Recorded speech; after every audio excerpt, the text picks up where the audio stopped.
Hello. Thank you for taking time out of your day to click on my video. Today I'll be reacting to people's opinions under YouTube reviews regarding Resident Evil 9 Requiem. I'll be focusing on a mixture of negative, positive, and comments I found funny. I want to be as respectful as possible towards people's opinions, but also towards Capcom because I understand game development takes years, it's stressful, and is costly. That being said, I will be speaking my mind on the game and people's opinions of it.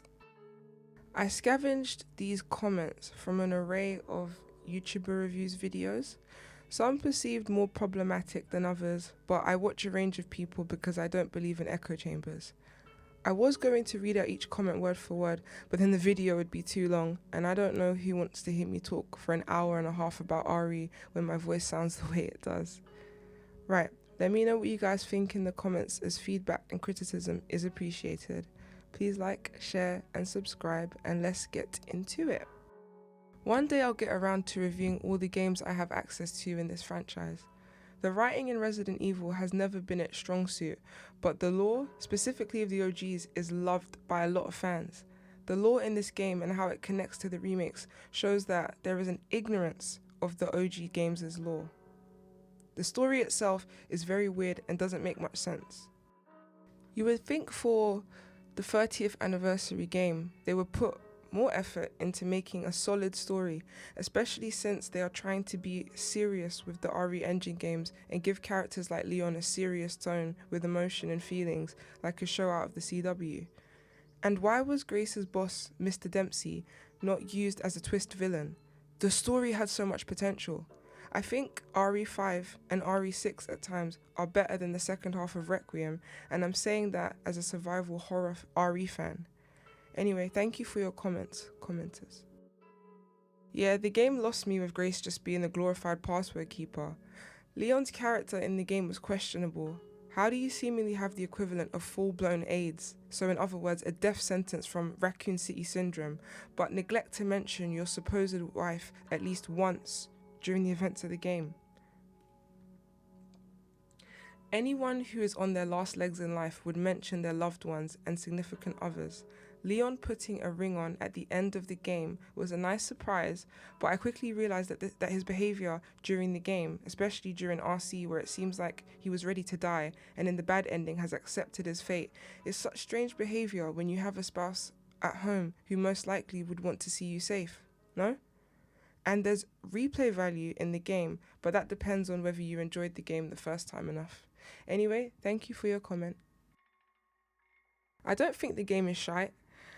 Depending on the day and how I'm feeling, this game can range from mid to decent to occasionally great.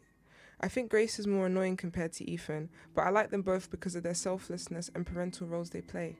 They are good role models in terms of courage and fighting for those who can't fight for themselves, i.e. Chloe and Rose respectively, despite the odds being stacked against you. With the comment below, I agree that RE4 will most likely be never topped. They'll never be topped because of the gameplay loop and most level designs of the game being excellent and seemingly infinite replay value to many. Anyway, thank you for your comments, commenters. The boss fights were so disappointing in this game. Mr. X's boss fight was boring. Not bad, but not great. There's not much skill required as I feel the parry windows are quite lenient.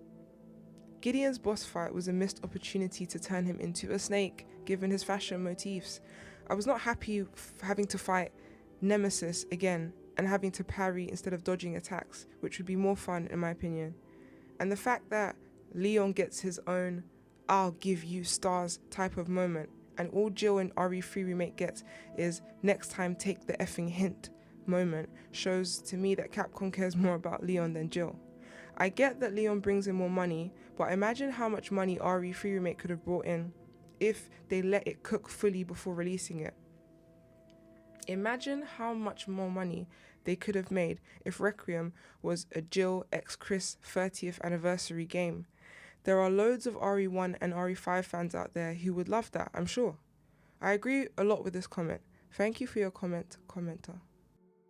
Some players usually rebuttal this with the headcanon that Leon believed she knew what was really going on at the care center and was involved so he wouldn't care if something bad happened to her.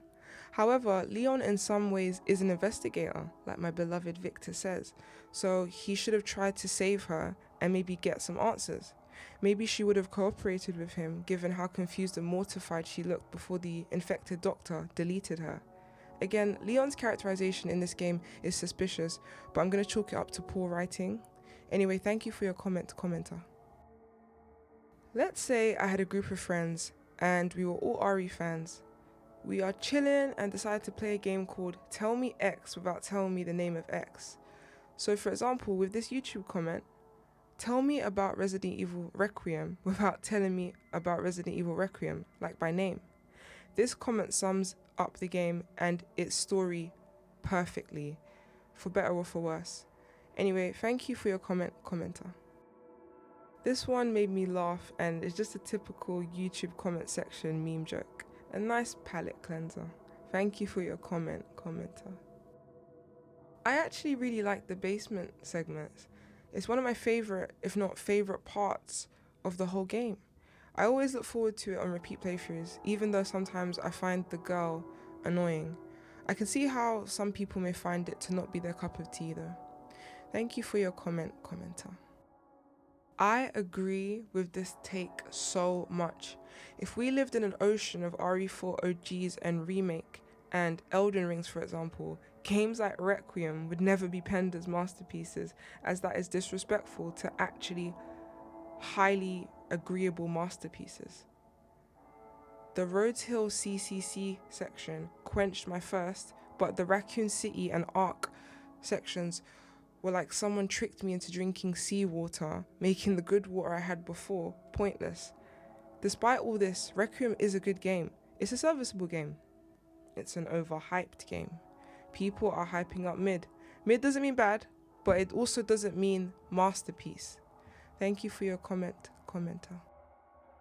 I don't mean to be insensitive, but the wording of this comment made me laugh. Gideon, my beloved, and Zeno, Timu Wesker, are so underutilized. I hope somehow Gideon and Zeno come back in DLC and have epic boss fights. Maybe Jill could use her dodging capabilities to avoid Victor's snake attacks, and Chris and Jill can team up to take down a Wesker clone. Between 7, 8 and 9, what has happened in the world of Resident Evil? Games like 5 and 6 gave us big implications for the series as a whole. I'm thinking Capcom alluded to Leon and Chris being in RE10, and hopefully more legacy characters, and having a solid plot for once. Agreed. When the game reviews started coming out, I was in disbelief. I really had to play the game for myself to see if the 9 months or really 5 years of waiting was worth it. And it turns out that it wasn't.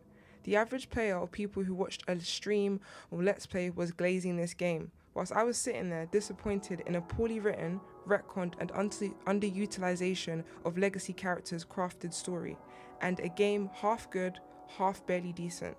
If you love the game, I am happy for you because you probably spent hard-earned money on it, but I just wish people would stop overhyping games because it gives developers the notion that the game has minimal to no issues and they'll keep making more of the same. For example, the walking sim sections such as the intro and Chloe orphanage section.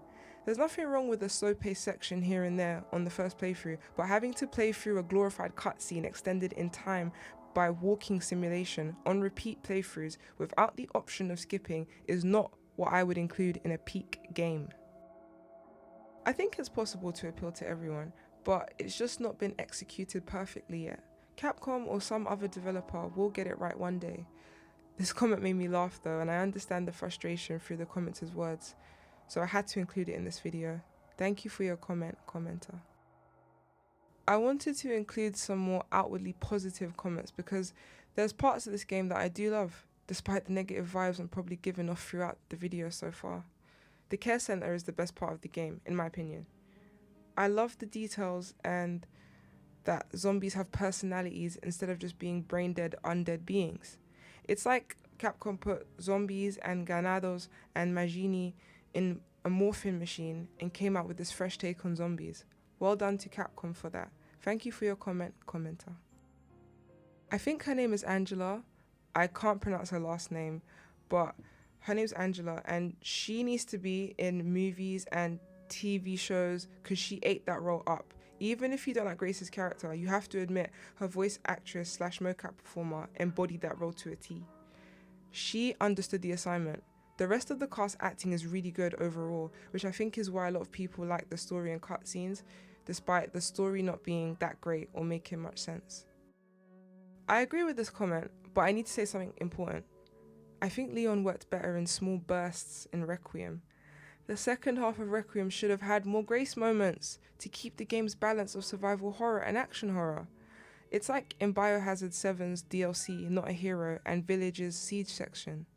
Chris worked really well in these small, short gameplay sections, but playing as him for ages with his intense action can be boring or too actiony for someone who prefers survival horror.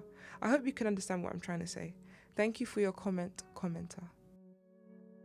I would never accept this game as an apology letter for RE3 Remake. You still don't get to explore Raccoon City Central like OG RE3. I don't know if people are ignorant, delusional, or have recency bias, but this game in no way, shape, or form makes up for the disappointment that was RE3 Remake. I like the remake as a standalone game, but not as a remake. Requiem doesn't have life choice selection. The stalker enemy Marie is very boring compared to OG Nemesis. I don't see an RE engine clock tower that players can explore, nor do I see a dead factory, among other things. This comment triggered me because RE3 Remake is unforgivable. That game could have been the best remake in the franchise, and Jill, if characterized like her previous iterations, would have been very popular, giving Leon a run for his money, possibly. Anyway, thank you for your comments, commenters. A few things to say here. Firstly, which fans are asking for more walking simulation sections? I just want to understand why you like them. Secondly, which fans are asking for boss rushes in Resident Evil? Thirdly, which fans are asking for minimal legacy characters? Fourth, which fans are saying they want poorly written stories? Fifth, which fans say they want a Porsche in a Resident Evil game, but we don't want to drive it? Which would have only emphasized the coolness of playing as Leon if we could have driven it. One of my hopes for the game was being able to drive Leon's Porsche and using it to explore Raccoon City. If we could have done that, then Requiem would be peak and probably in my top 3 RE games. But sigh, it wasn't to be. Unless DLC comes out and gives me what I desire. Thank you for your comment, commenter. It did trigger me a lot though. This comment made me LOL. Who asked for another Nemesis final boss fight? Did Capcom not hear the reception to RE3 Remake? I like the boss fight, but come up with something new and original. Gideon's fashion motifs and his skin and forked tongue heavily implied a snake transformation was inbound. I was thoroughly disappointed that my beloved Victor was given the same end as the tyrant wrapped in rubbish bins claiming to be Nemesis. So, anyway, thank you for your comment, commenter. What more do I need to say? I think this commenter put it perfectly. Thank you for your comment, commenter. Again, what more do I need to say? This is my sentiments exactly. I could add some more nuance, but I already did that in my longer review of Requiem on my channel. Thank you for your comment, commenter. Whose comment is this? I love the channel name, very unique. Anyway, I think fans who have played most of the games in this series and can be honest will understand where I'm coming from with this comment. I'd rather play separate ways than Leon's half of Requiem. Thank you, me, for the comment. I'm of the opinion that the term fan is a misnomer for some fans. If you watch Resident Evil playthroughs and enjoy the games that way, you should be referred to as an admirer. If you physically play the games and have played many of the games, including replays, then you should be referred to as a fan/supporter. Thank you for your comments, commenters. Yeah, I mostly agree with this comment. Depending on the day, I score this game anywhere from a low 7 to a low 8. Thank you for your comment, commenter. I just wanted to present this well thought out and crafted review of the game. This person echoes a lot of my sentiments towards the game. The whole game could have been at Rhodes Hill Chronic Care Centre and the surrounding area, which would pay homage, I never know how to say that word, to RE1 where it all began. Victor Gideon or Xeno should have been revealed to be Brandon Bailey, but seeing how Capcom appears to be retconning and making it up as they go along with lore and characters, I have little hope for RE5 remake and the relevance of the OG games' lore and story and characterizations. To the owner of this comment, thank you. You should make YouTube gaming reviews or something, even just as a hobby like me. Thank you for your comment. Delusion. Sorry if I sound rude at times during this video. This is Delusion. The music does not compare to RE2 OG's OST. The save theme is non-existent and incomparable to the elite save themes of 1, 4, 7, and Dead Aim for that matter. Is it me or have the save themes gone downhill since RE2 remake? They're more like ambient pieces compared to actual songs and themes. I like them all, but they're not on the level of the ones I just listed before. And I forgot Code Veronica. Incomparable. Saying this is the best story very much triggered me. All I can say is delusion. Even Revelations 2 has a better, more cohesive story that includes legacy characters, new locations, and new villains without being contrived and just poorly written. However, thank you commenters for your comments. Apologies if I come across as rude or aggressive. Yes, I am so over this toxic positivity, and I'm saying this as a chronic people pleaser who's trying to change. I am trying to be respectful, but I also want to speak my mind. I love the exchange in this comment thread and would love to see this in all fandoms communities. We can disagree, put our points across with convictions though.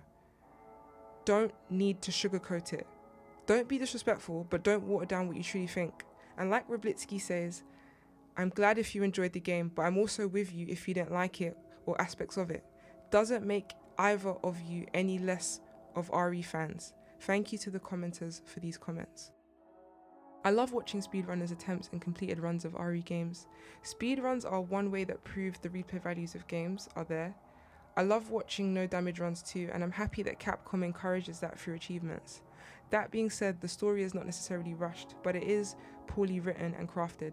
If this was part of a limited series on TV, I think critics would pan the writing by the end of the show for contrivances or being boring, but the acting and cinematography would be praised for sure. The story had the potential to be the best with the way it was mysteriously framed in the trailers and pre-release information given. The second comment echoes some of my sentiments about the game as well. Thank you for your comments, commenters. Now, it's one thing to call the game trash, like you're 100% entitled to your opinion. However, to accuse someone of lying about an opinion doesn't make sense. Opinions aren't facts, they are just opinions, so how can you accuse someone of lying? Are you implying that your opinions are facts and that anyone who doesn't agree with you is a liar? Because that is scary. However, I'm sure there are many people like this in the fandom, in other fandoms, and in the world in general. Think religion, think politics, think science, family, etc. All in all, please try to keep discourse respectful. You can totally think the game is trash or perfect. I think both thoughts are kind of delusional, but that's my opinion and I explain why. I don't just accuse people of lying about their own opinions. Anyways, thank you for the comments. I would like to apologize for the quality of my voice recordings and sounding sick and raspy. I'm trying to get better and I need to know if the audio sounds good or not, according to you viewers out there. I will be continuing this series by releasing a video at some point reviewing other YouTubers and game journalists' reviews on Requiem. I'm trying to build a community of viewers who, for whatever reason, want to hear me attempt video game critique and journalism for their entertainment. This would be an awesome career or just a decent hobby, depending on how successful I ever become. Again, thank you so much for taking time out of your day to watch this video. Let me know what you thought of my reactions and the comments I reacted to in the comments below. I'll try to respond to as many as I can. Please like, share and subscribe. God bless you. Have a wonderful day, evening or night.